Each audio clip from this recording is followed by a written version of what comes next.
Buddy, and welcome to Friday Apocryphal Podcast, your one-stop shop for everything Friday Apocryphal and podcast. And boy, do we have a show for you today. Clunky Today as hell. We are covering the apocalypse of Abraham chapters 9 through 15. Yep. Why did you do that? Why not? Really does disrupt everything, but it is funny. It took us like 40 seconds to do that.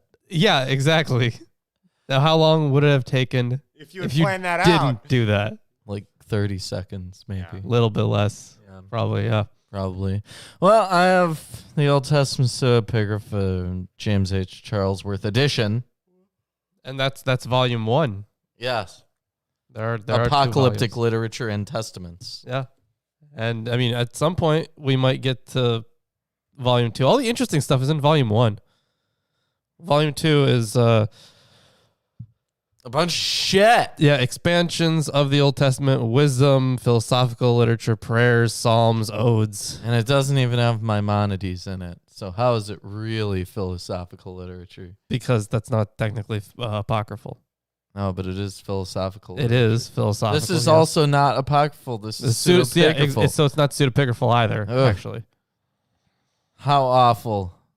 How absolutely awful. This translation is by R. Rubinkowitz. And yeah. I guess I can hop into it unless you have something to say about this. Not even. We're going to be getting into a more apocalyptic view now, which is exciting. You know, we had Abraham and his dad and their issues. Yeah, and now Abraham left home and his dad's house fell down. And now we get to see some visions, I suppose. Yeah. Yeah. So I'll get us started with chapter 9. Yeah. Although, today, especially, we're going to be talking about the Jehoel and Azazel. Mm-hmm. And God. Yes, and God. And Abraham. Oh, my God. True fact. We're going to get some angelology. Wonderful. All right, then. Chapter 9. Then a voice came speaking to me twice. Abraham, Abraham. And I said, here I am. And he said, behold. And behold. Behold. It is I. Fear not. For I am before the world and mighty, the God who created previously before the light of the age. And there's a footnote that says, K expands to first created the heaven and the earth, and then the first light of the light and world. Not fully clear for both praise and pervege may mean first of all and previously. Further, Svetu may represent older Silvetu, council or council. Veku reflects Greek aeon, age, eternity. So it would be, okay, gotcha. Yeah. Yep. I am the protector for you, and I am your helper. Go, get me a 3-year-old heifer. And a 3-year-old she-goat, a 3-year-old ram, a turtle dove, and a pigeon. 3-year-old? 3-year-old. 3-year-old, okay. And a pigeon. I said 3-year-old. I'm like, what does 3-year-old. What does that mean? Yep. And make me a pure sacrifice. And in this sacrifice, I will place the ages. And there is a footnote. Ages perhaps replaces archaic vetu, word, pact, agreement, permission. A similar conjecture was made by the scribe of C, who substitutes zavet, covenant, producing the plausible, I will set down a covenant. That would make more sense. Yep. I will announce to you guarded things, And you will see great things which you have not seen, because you desired to search for me, and I called you my beloved. But for 40 days abstain from every kind of food cooked by fire, and from drinking of wine, and from anointing yourself with oil. And then you shall set out for me the sacrifice which I have commanded you, in the place which I will show you on a high mountain. And there I will show you the things which were made by the ages and by my word, and affirmed, created, and renewed. And I will announce to you in them what will come upon those who have done evil and just things in the race of man. That's the entirety of chapter 9. Yeah. So for this revelation, God is appearing to Abraham, and he's all like, I am going to show you what's going to happen. Which, not a lot for revelatory text. You see that kind of thing. Usually you get the revelation first, and then you have the explanation of what it means. Yeah. And it's interesting here that it's different because he has to perform a sacrifice first. Yeah, and it's a lot of Abstain, things. too, from everything, basically. A 3-year-old too. heifer, a 3-year-old she-goat, a 3-year-old ram, a turtle dove, and a pigeon. Got to have those things if you want to talk to God, guys. And you can't talk to God anymore because those are extinct. Oh, no. The turtle dove. Just the turtle dove. Well, Yep. Can't do it anymore. and a partridge in a pear tree. Mm-hmm. I've heard of those as well. Yeah. Yeah. Chapter 10. And it came to pass, when I heard the voice pronouncing such words to me, that I looked this way and that, and behold, Behold! there was no breath of man. And my spirit was amazed, and my soul fled from me. And I became like a stone, and fell down upon the earth, for there was no longer strength in me to stand up in the earth. And while I was still face down on the ground, I heard the voice speaking. A, B, C, and K add of the Holy One, the voice of Okay, the voice of the Holy Holy One, yeah. Yeah. I mean, it should have been clear who the voice was anyways. Mm-hmm. Go IAOL of the same name.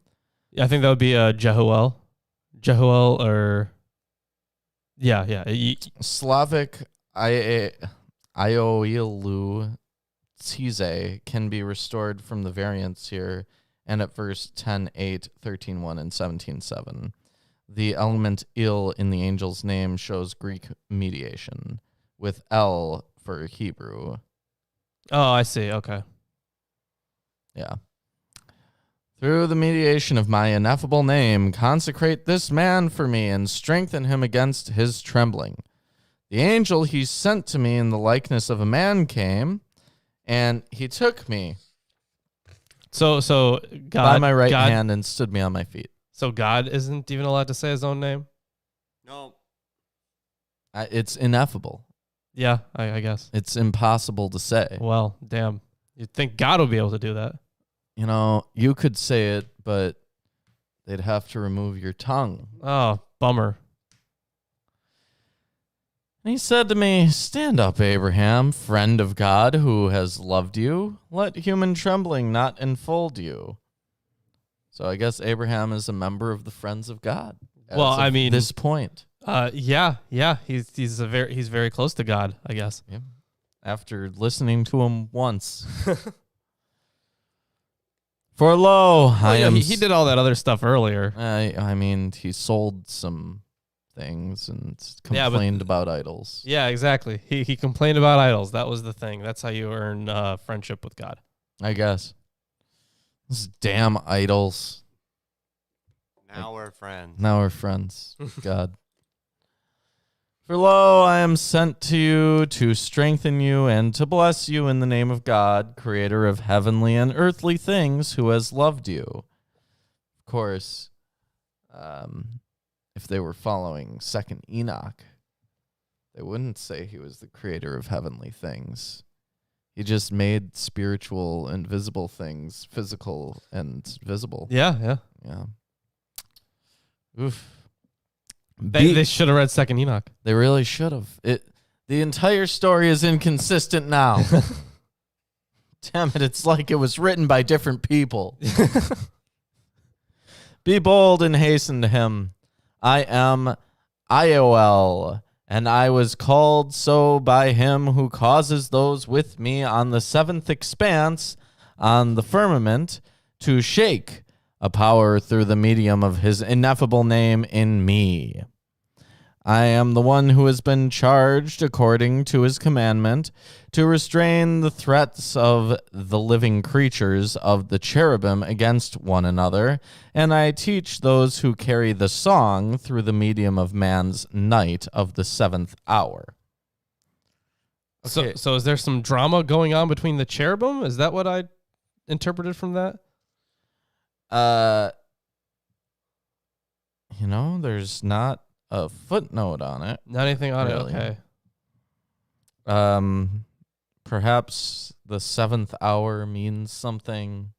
Well, 7 is like completion, right? Yeah. So like at the end.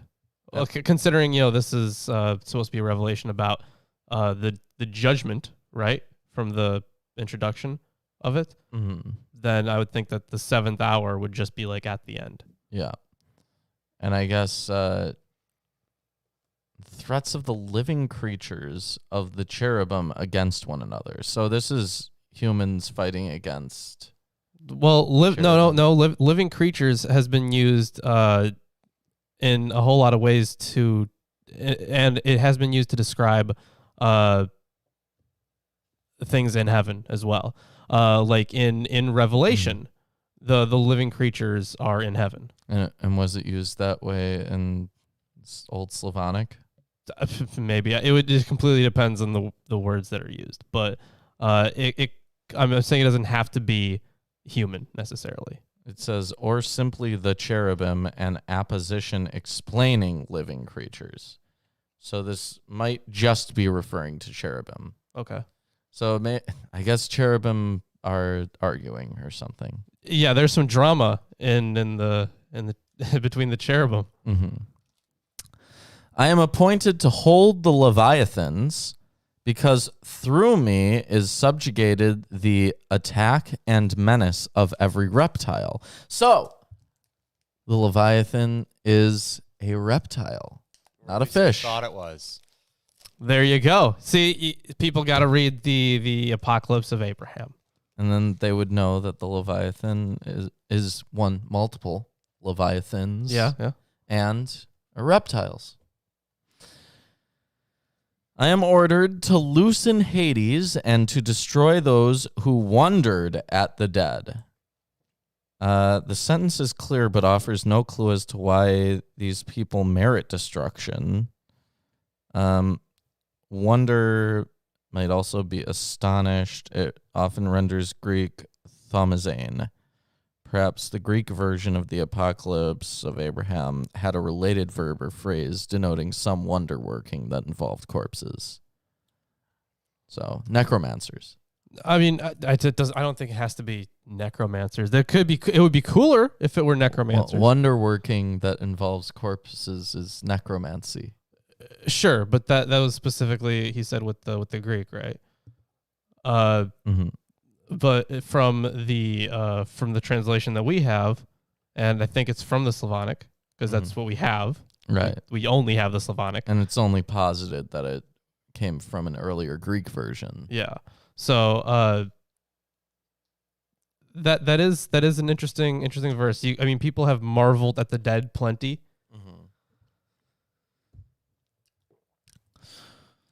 I am the one who ordered your father's house to be burned with him, for he honored the dead.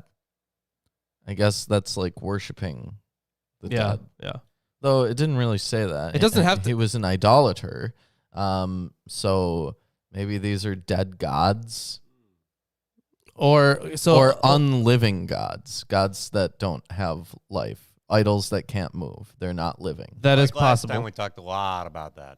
Yeah, that is definitely possible. Although I would say that there are plenty of cultures that when someone died, sometimes they would be deified, right? Yeah. Even as like a household deity. But if we take this as a reference to idolatry, then the previous sentence makes more sense. Wondering at the dead. If they're referring to dead idols that can't move, and have no life, then it would at least be consistent. Though I guess it could be like ancestor worship or something like that. I am sent to you now to bless you and the land, which he whom you have called the Eternal One has prepared for you. For your sake I have indicated the way of the land. Stand up, Abraham. Go boldly. Be very joyous. Be very joyful and rejoice. And I also rejoice with you. For a venerable honor has been prepared for you by the Eternal One. Go complete the sacrifice of the command. Behold. Behold! Behold. I am assigned to be with you and with the generation which is predestined to be born from you. And with me, Michael blesses you forever. Be bold. Go. That's the end of chapter 10. Hey, if you're enjoying the stream so far, give us a like, comment, subscribe, share it with your friends, family, neighbors, idolaters. Dead gods. Share it with dead gods. Yeah, the great old ones. And the dead people as well. Share it with the dead people. Yeah. Make the elder sign and share it with the residents of various Lovecraftian fictional towns on the East Coast. Do that. That sounds like that's easy stuff. You should be able to figure that out. Yeah. You can travel out to Rilya and find Cthulhu. And I'm sure he'd want to see the show too. I'm sure. Yeah. He's napping. As is tradition. That's the story. He's asleep. Chapter 11. And I stood up and saw him who had taken my right hand and set me on my feet. The appearance of his body was like sapphire, and the aspect of his face was like chrysolite, and the hair of his head like snow. And a kitteris. A kitteris? Kitteris in Septuagint is headdress or turban or cap. Okay, gotcha. I'm going to see if I can find that in a lexicon. Mm-hmm. And a kitteris was on his head. Its look like that of a rainbow. And the clothing of his garments was purple. And a golden staff was in his right hand. And he said to me, Abraham. And I said, Here is your servant. And he said, Let my appearance not frighten you, nor my speech trouble your soul. Come with me, and I will go with you visible until the sacrifice, but after the sacrifice, invisible forever. Be bold and go. And that is the end of chapter 11. Yeah, I can't find that word in my Greek lexicon, although this doesn't have everything. It just has most words. I found some words that are similar to it that it was honestly just kind of like a guess for me as to how the Greek spelling would be. So maybe it has a different spelling. Mm-hmm. No, that one didn't work. No, I can't find it in here. I tried multiple different spellings with different I tried kappa, and I tried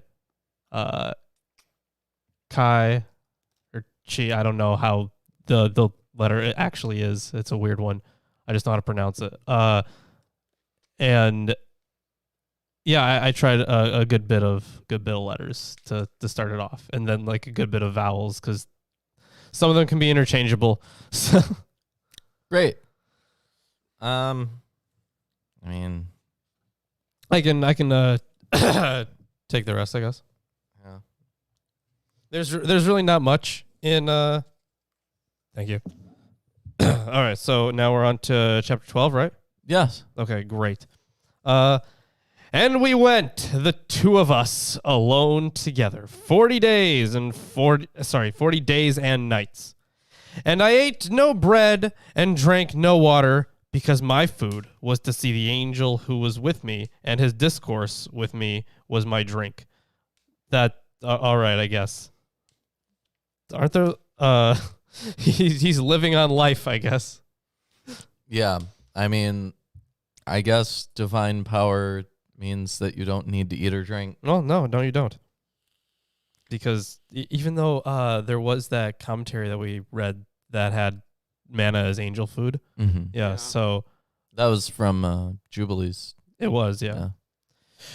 We came to God's mountain, glorious Horeb, Sinai. And I said to the angel, singer of the Eternal One, behold, Behold. I have no sacrifice with me, nor do I know a place for an altar on the mountain. So how shall I make the sacrifice? That's a good question. You did have to make that sacrifice. Yeah, he's going to have to make a high place. Uh-oh. And he said, look behind you. And I looked behind me. And behold! Behold. All the prescribed sacrifices were following us. The calf, the she-goat, the ram, the turtle dove, and the pigeon. Wow. And the angel said to me, Abraham. And I said, here I am. And he said to me, slaughter all these and divide the animals exactly into halves. But do not cut the birds apart. Wait, vertical or horizontal? That's a really good question. Yes. And do they have to be already alive when you do it? They have to stay alive. No, they have to be dead eventually. They're going to be dead eventually. But that's a really good question, though. How should you what is divide them exactly in half? Or big guillotine. Or do you divide them in half by like mass or something? You know, cows have By 4 weight? stomachs. You know, if So do you put like 2 in one pile and 2 in the other? Like like some legs here, some legs there. I guess. I don't know. This is a really tough one. I guess it would make more sense if you split it the long way, right? Yeah, I guess. Like right down the face. Yeah, like Jeez, it's intense, guys. it is intense, but that would make more sense. What does he have to do this with? I don't know. It doesn't like He's gonna have to make a Bare knife, I guess. hand. so presumably Bare hands, yes. he'll have like a knife, right? Yeah. But how is he going to perfectly bisect skeletons with Carefully, I guess. I guess so. Yeah. Yeah, so but do not cut the birds apart. That's all it said on that one. And give them to the men whom I will show you standing beside you, for they are the altar on the mountain to offer. Yeah, they are the altar on the mountain to offer sacrifice to the Eternal One. Okay. Can you imagine? You're just like going up this mountain, and then all of a sudden, this crazy dude is like, I was told to give you this, and he hands Gives you you half a cow, half of a cow. half a goat. And Yeah. It's thanks, I guess. Please go away and don't kill those. don't Holy speak shit. to me. So yeah, the men on the altar. So the infinitival phrase specifies no subject, and its connection with the men remains unclear. Perhaps it should be taken literally to carry the sacrifice to the Eternal One, or see the way that it's written. It kind of sounds like he is going to a high place. Yeah. Like that place on the mountain where he was going to sacrifice his son. Yeah, that one. That's a high place. It is certainly some kind of place. It's a place that's high. It where is. You perform sacrifices, so Yeah, consequently, it's a high place. not in the same way that it was used in the Deuteronomic history, but yeah. Literally, the only difference is the god that's being sacrificed to. No, it's how the sacrifice is being performed. Is it? And only in the way of, is there an idol there, or is there like a standing stone or something? Great. That's such a big difference. It is.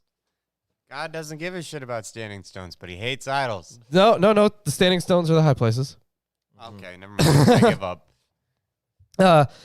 The turtle dove and the pigeon you will give to me, for I will ascend on the wings of the birds to show you what is in heaven, on the earth and in the sea, in the abyss and in the lower depths, in the Garden of Eden and in its rivers, in the fullness of the universe, and you will see its circles in all. So this is the angel talking, right? Yeah, and he gets to ascend Abraham. But it has to be on the birds. Mm-hmm. He doesn't have the natural ability to do it. Right. He needs a bird. pigeon and a turtle dove. Both, yeah. I guess. You fetch some guy 2 random birds and he ascends. What happened? So now we're on to chapter 13. Oh, okay. So the last sentence there of the chapter. Obscure, perhaps corrupt, possibly, quote, in the fullness of the universe and its circles, you will see in all. And it seems to look forward to chapter 21. And yeah, I guess the circles there would just be all the... Well, in this case, it could be referring to their planetary potential spheres. view of what? Planetary spheres. Yeah, planetary spheres. Zodiac. Yeah, that's one of them. And then the other one is possibly all the heavens as well. Yeah. So yeah, we'll see. Yeah, we will see. So now we're on to chapter 13. And I did everything according to the angel's command. And I gave the angels who had come to us the divided parts of the animals. Okay, so it looks like so the people before, or the men that were sacrificing on the mountain, were other angels. Yeah. Okay, so we got that one. They were just other angels. And I gave the angels who had come to us the divided parts of the animals, and the angel Jehoel took the 2 birds. So it looks like... Oh, okay. So some of the manuscripts actually omit the name there. Oh. Yeah. But the angel took the 2 birds. And this is the same angel we've been working with. Yes. And the guys that were on top of the mountain are angels as well. Yeah, they're also angels. Yes. And I waited for the evening gift or reward. And an unclean bird flew down on the carcasses, and I drove it away. And the unclean bird spoke to me and said, "What are you doing, Abraham, on the holy heights where no one eats or drinks, nor is there upon them food for men? But these all will be consumed by fire, and they will burn you up." So there are a few textual notes here. What business do you have being here? Some manuscripts have the unspecified subject. They all will consume you with fire. Mm-hmm. So this unclean bird who is speaking, by the way, this speaking unclean bird is like, what are you doing here, man? Like, these are going to kill you if you sacrifice to them, I guess. Yep. A very pious bird. Maybe. Maybe. It's not a bad bird. No. Just unclean. Dirty bird. Leave the man who is with you and flee. For if you ascend to the height, they will destroy you. Oh, okay. So no.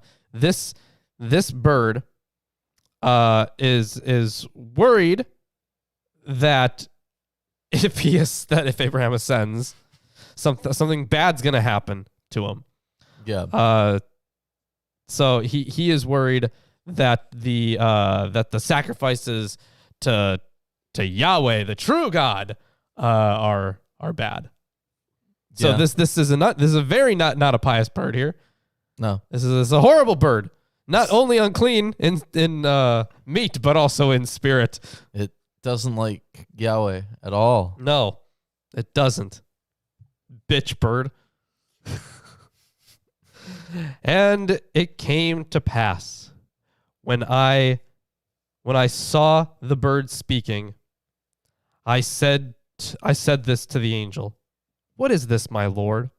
And he said, "This is disgrace. This is Azazel." Oh no! There we go. Azazel's a bird that can talk. Ah! Yeah, that's just ridiculous. So it looks like the. All right, no, I think I'm probably just missing something here. Azazel is a bird. He's an unclean bird. He doesn't like Yahweh. Yeah, so this is bad. Let's see what Azazel's gonna do. Yeah. And he said to him, "Shame on you, Azazel, for Abraham's portion is in heaven, and yours is on earth. For you have selected here and become enamored of the dwelling place of your blemish." So, Azazel chooses to be on earth. Yeah, he selected it. Yeah. It's his preference. Yeah, and the angel, throwing some shade, a dwelling place of your blemish. This is where your shit is. Your shit is here on earth. Yep. Where everything sucks. Therefore, the eternal ruler, the mighty one, has given you a dwelling on earth. Through you, the all evil spirit is a liar, and through you are wrath and trials on the generations of men who live impiously. So is he acting kind of like a Satan, I guess? Yes. Yeah, he's a channeler for that kind of thing. Yeah, I guess he is supposed to act as a judge on earth. Mm-hmm. For the eternal mighty one did not allow the bodies of the righteous to be in your hand. So through them the righteous life is affirmed, and the destruction of ungodliness. Hear, counselor, be shamed by me. You have no permission to tempt all the righteous. Depart from this man. You cannot deceive him, because he is the enemy of you and of those who follow you and who love what you wish. For behold, Behold. Oh. the garment which is in heaven. The garment which in heaven was formerly yours has been set aside for him, and the corruption which was on him has gone over to you. Okay, so we have here returning a theme that did appear in Second Enoch, where there's these angelic garments, Yeah. and wearing them gives you angel powers, I guess. Yeah, so Azazel here is a fallen angel, Yes. and he has chosen earth, and he acts as a judge, and somehow that's a bad thing. Acts as a judge specifically for the evil people, Yeah. but he somehow makes them evil. Well, he tricks them He tricks them into doing evil things. so that then he he- has something to do, I guess. Yeah, and then he punishes them for that. And God is saying, "Yes, you can. That's what the path you've chosen. Okay." So God is cool with that. It seems like it. I mean, he could not be, but he could also be like, I guess I don't know. He's just I'll doing give away doing your nothing. clothes. He's doing nothing about it. So Abraham is gonna take his place. It looks like, Yeah. because he's got all these heavenly, this heavenly attire upstairs, right? But just no one's using it. So he's gonna take his spot. So now we are on to chapter 14. So what is Azazel like wearing the unclean bird? Maybe he's just maybe he can shapeshift. Whoa. Maybe. Yeah. Maybe he can possess dead bodies. Yeah, a dead body of an unclean bird. Yeah, but why would you choose? Well, I guess you got to fly up there to the high place, right? He didn't want to walk up Yeah, there. Exactly. And it's not like there was anything else on the mountain, I guess. It could except for the actual sacrifices. Right. That were walking behind Abraham. Is he just permanently a bird? I don't know. Maybe he's just a bird for now. Maybe. Well, either way, Azazel was trying to pull some sneaky shit there. And the angel said to me, Abraham. And I said, can you guess what he said? Here I am. He did say, here I am. Oh, man. Have you read this before? No. Oh, wow. Here I am, your servant. And he said, know from this that the Eternal One, whom you have loved, has chosen you. Be bold and do through your authority whatever I order you against him who reviles justice. Will I not be able to revile him who has scattered about the earth the secrets of heaven and who has taken counsel against the mighty one? Say to him, may you be the firebrand of the furnace of the earth. Go, Azazel, into the untrodden parts of the earth, for your heritage is over those who are with you, and the stars and with the men born by the clouds. All right, so Azazel is like one of the watchers where he spread heavenly wisdom to people or just spread it on the earth. Yeah. And so his punishment is that he has to wander through the wilderness. And he has dominion over those who are in the wilderness. Or he's taking or he has some dominion, I guess, over people who have just the wilderness would make sense, but like uncontacted people and whatnot. Mm-hmm. So there are some notes here about those born of the doesn't clouds necessarily mean people, right? It could be birds. When it says born of the clouds, like I don't know that they knew where birds came from. I guess, yeah, but also this is a really weird one. So, and the actual footnote does not help at all.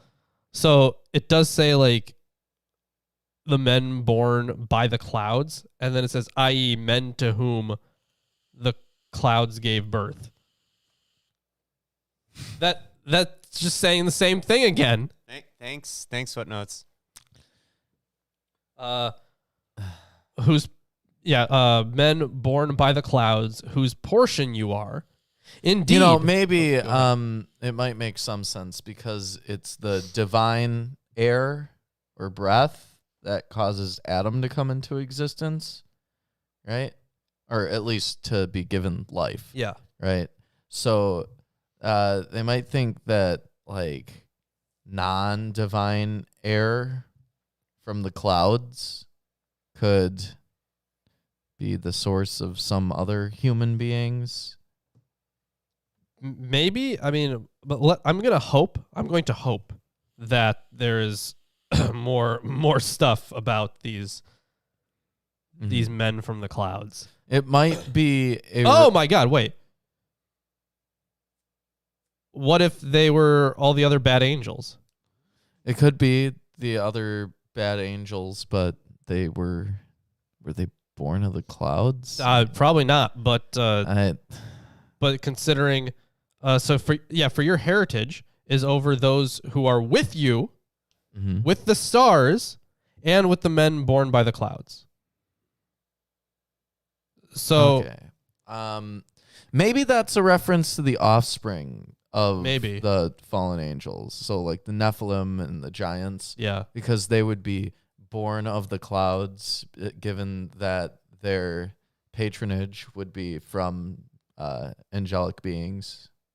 Yeah, potentially. So it's that would actually make sense. Mm. So if we're talking about so it would be the angels who came down with Azazel, Mm-hmm. and with the stars, and that would make sense considering all those. And the Idolatry. stars, I guess, like astrology cults. I guess. maybe. Yeah.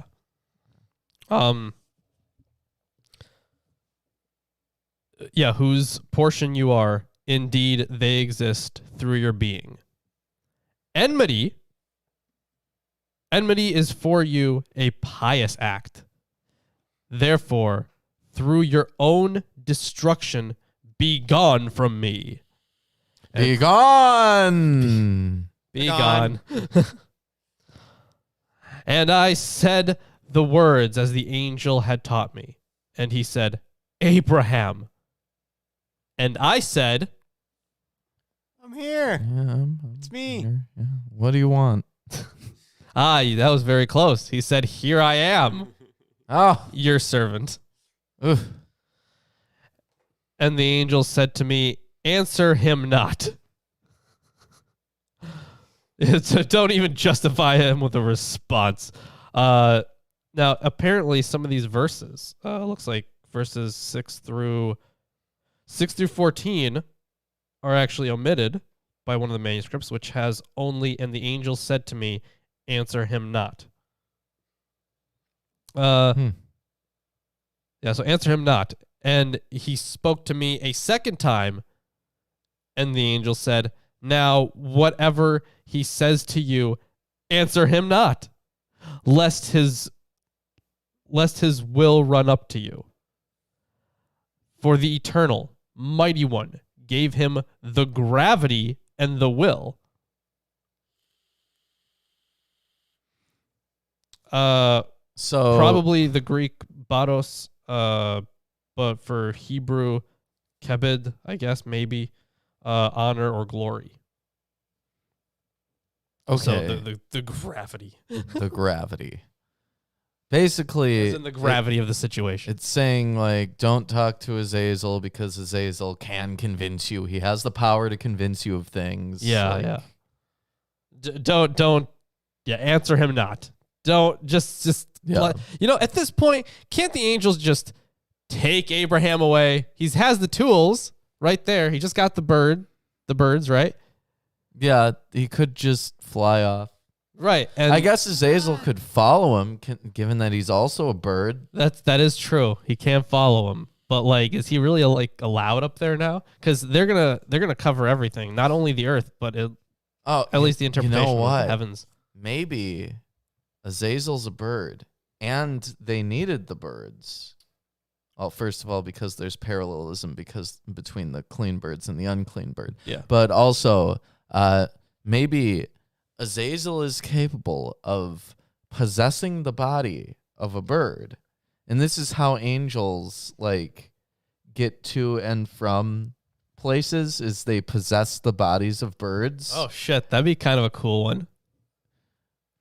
Because they need first of all, they need the birds, but they need the birds' bodies intact, right? So without that, presumably they couldn't do this ascension thing that they're planning with Abraham. Yeah, that whole birds aren't real theory that destroys what you're going for. Damn. Oof. That's a good one. I didn't come up with it. I haven't even considered that. And I did what the angel had commanded me, and whatever he said to me about the descent, I answered him not. So whatever about the descent, guessing it's just whatever he tried to do to convince Abraham. Yeah. So I guess I'll read the last chapter. Okay, yeah. So like I said, it's short. We can't expand it because the other ones aren't, because it starts to get long at chapter 17. Yeah. So yeah, we could expand the episode a little bit. Let's keep it short today. Yeah. We'll do a short episode today. Yeah, and then you said that next week, Friday, right? It's gonna be an hour late. Yeah, we're gonna be Yeah. an hour late next week, Friday. Yeah, Ruben's got a thing to do. He's got real people things to do. Yeah. How could you? I could. Chapter 15. And it came to pass, when the sun was setting. And behold, Behold! a smoke like that of a furnace, and the angels who had the divided portions of the sacrifice ascended from the top of the furnace of smoke. And the angel took me with his right hand and set me on the right wing of the pigeon, and he himself sat on the left wing of the turtle dove, both of which were as if neither slaughtered nor divided. Okay, well, they didn't divide the bird Okay, because how big is a pigeon? Right. This is what I'm thinking here. Like, did they get giant, or did they get real, or did Abraham and the angel get really small? Also, if No, he's, they are the same size, but somehow it looks really awkward. Trust me. But they can do it. It's magic. And if they're on, okay, so he saved 2 birds, right?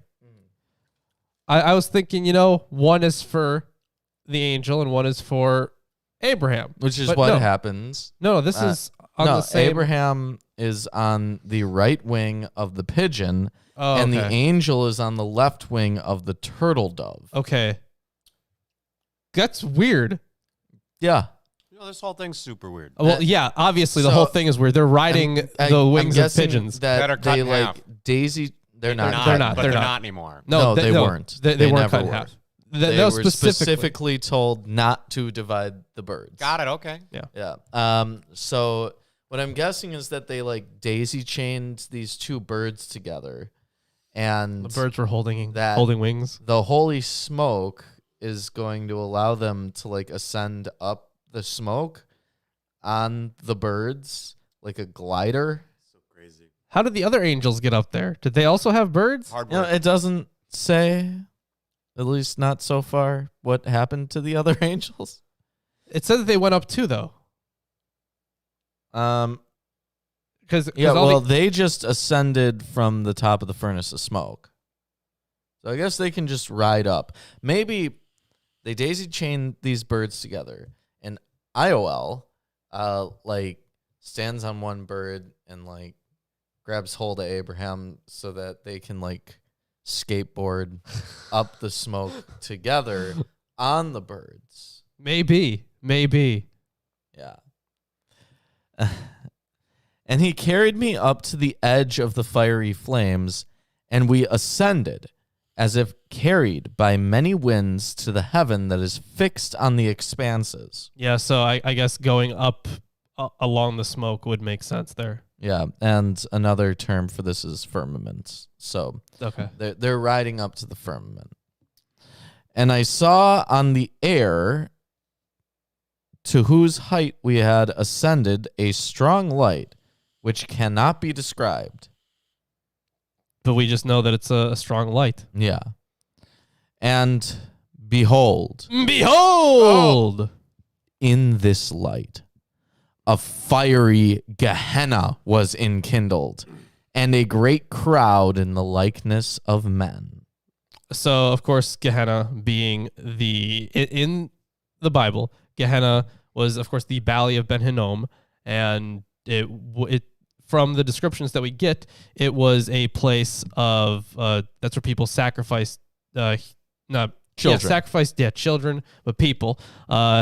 So it's interesting that we're getting a reference here to that. Yeah, it's strange. A fiery Gehenna was enkindled. And there's no note on that. The note says, text somewhat corrupt. Archaic gen ognina rodu, of fiery Gehenna, misread as nam ogni narodu, fire for the crowd or nation. And the grammar was adjusted possibly with the loss of a word or two. Oh my God. That sucks. So there's this crowd, this Gehenna type crowd in the likeness of men.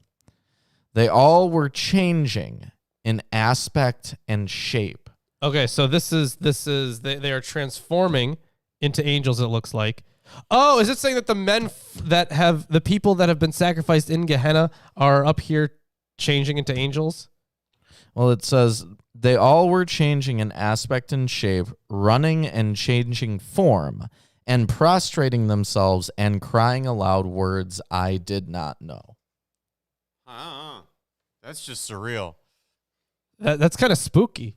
Yeah, it is. And that's all that it says about them. Wow. Thank you. Yeah. Thank you. So I did not know. See, I kind of want to keep reading. We'll have to wait. See, that's the catch. They'll get that's how you get people to come. I mean, we show. can add like another chapter, I guess. Well, the next chapter is only like 3 sentences. Yeah, we should start there. So, you know what? Let me do chapter 16. Oh, fine. Okay, we can always just change In fact, edit right now. right now. He's switch doing it the to thing. 16. Because I hopefully there's something more about these men here. Yes. Okay. Chapter 16. And I said to the angel, why is it you now brought me here? Yes, Solomon. Azazel is an ostracized ostrich. You're right. Yes. For now I can... No, Solomon. I said Solomon. Did I say Solomon? I must have said Solomon. Thank you. Good comment, Solomon. For now I can no longer see because I am weakened and my spirit is departing from me. And he said to me, remain with me, do not fear. He whom you will see coming directly toward us is in a great sound of sanctification. Towards us in a great sound of sanctification is the Eternal One who has loved you. You will not look at him himself, but let your spirit not weaken, for I am with you, strengthening you. So basically, it's just that he's scared. Well, I mean, yeah. There was the whole thing about the beginning about, like, be bold, and he was scared earlier, and God was like, hey, well, can you go down there and help him not be scared? So, yeah. So that was our readings for the day. I wish we got more about those changing people in the fiery Gehenna in the sky. It almost sounds like a second Enoch heaven reading, because those others of heaven a little bit scary places. Thank you, Tomek. Did the writer of Genesis really believe that the Nephilim in the way that First Enoch describes them? Modern rabbis say it just means evil rulers, or is it something else? So there's different ideas about the Nephilim. Yeah, so you have the original, according to Enoch, you have the original sons of the angels, which would have been the giants, and then their children are the Nephilim. Now, I've heard that some manuscripts list like archaic heroes as Nephilim. So like Gilgamesh could be a Nephilim. But I'm not sure about the original writer or writers of Genesis. Yeah, how they would have interpreted that. Yeah. Because I know that they have giants in there. Did they put Nephilim in there also? I don't remember. I don't know. Yeah, I'm pretty sure the Nephilim are in Genesis. I just remember the giants being in there. No, Nephilim are in Genesis. Okay. If you say so. Yeah. But they don't say anything about them really. Just that they were on the earth, and then of course they died with the flood and whatnot, right? Yeah. In theory. So the entire Watchers and fallen angels thing isn't really part of the Bible. Yeah. They obviously had they should have had some beliefs about those things, at least for the Nephilim themselves. But that was the expansion in First Enoch was that. I mean, that was something huge. Yeah. Now I'm sure there were stories that predate Genesis. Yeah. I'm sure they had some of those in mind. Obviously there's demigods and stuff, the offspring of divine creatures with humans. So, I'm not sure that the author of Genesis would really. Oh yeah, okay. It might be similar a little bit to what First Enoch says. Yeah, everybody had their own adaptation, and it evolved over time. So it's hard to tell what the original intent is either. Look at him using the Oxford Companion to the Bible. Hey, man, I was thinking maybe this has something about what they would have thought about that initially, once again, this is not Well, Nephilim, it says there that it means to fall. yeah, So that is something. the fallen ones. The name implies It is not something akin to what's in First Enoch, at least. to falling, yeah. So it's not clear why or how the Nephilim survived. Oh, okay. I see. Right. So they became the original Canaanites. Oh, right, because their Yeah, that's offspring right. were the giants. And then when Moses and his crew get to the border of the land of Canaan, right, they send in scouts. And those scouts come back saying that the Canaanites were huge, like big dudes. And furthermore, there were other giants, basically, who were part of that group. So like Goliath. Yeah. Goliath was part of that. And there was one other part where they went to like the last city where there were giants. I don't recall exactly what it was, but they went there. And so I guess it makes sense that the Canaanites would be the descendants of the Nephilim. Yeah. So I think that's the relationship that's presented there. And also there was the reference to men of, was it Rephaim, I think? Yes, for fame. Yeah. Right. The Rephaimites are the same as that. Yeah. So it's what the original author, I mean, I definitely want to maybe do more stuff on that. I mean, we could make a 'Cause video on of the course, Nephilim. The biggest thing about it was in First Enoch. Yeah. But yeah. So I guess it was probably their explanation for the other, or maybe very specific evil nations that they viewed. Mm-hmm. Evil nations full of big, strong dudes. Yeah, big, strong boys. So, and it's good to see Lana here too. How you doing, buddy? yeah, well, with that being said, that's our readings for the day. It is, yeah. Pretty short. Yeah. Although I definitely, I am gonna write this down. I want about shape-shifting Gehenna people. Yeah, shape-shifting Gehenna people. Well, if you enjoyed the stream today, check us out on Patreon. You can be on the show. You can win a t-shirt. You can see our written video scripts. You can get in our patron hangouts. If you want to support us in another way, you can check out our Amazon wish list full of books that you can add to this table. We can read them to you. We can read about them to you. And there are plenty of books on there that we can use as sources for longer videos. For example, one that would be on the shape-shifting Gehenna people. Yeah.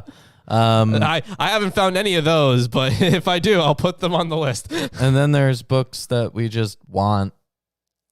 I mean, there's a few of them on there. Yeah, but I mean, all of them are going to be, or all of them definitely can be used for sources. I know you have some. I've got like psychology. some psychology and philosophy books on there. Yeah. That probably won't be used for much. Well, there you go. That's that one. So if you want to have your money go back to you, you can get a biblical one. If you want your money to just go to me, you can buy philosophy books for me. Yeah. Yes, you can choose to do that. Yep. Otherwise, you can check out the merchandise that's about to be pinned by Chris. Yeah. He's pinning an Atheist Adams shirt. He is. Yeah. It doesn't have sleeves, but you can get one with sleeves. You could be cool in that shirt.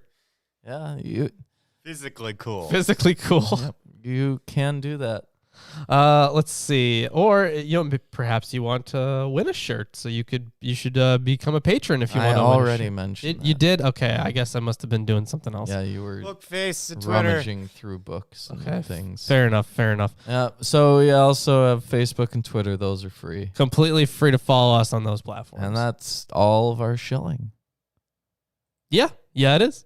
Yeah. So thank you everyone for joining us. And we will see you on Sunday. And we'll be finishing Amos. Yeah, is it finishing? I'm pretty sure. Oh, yeah. shit. Okay.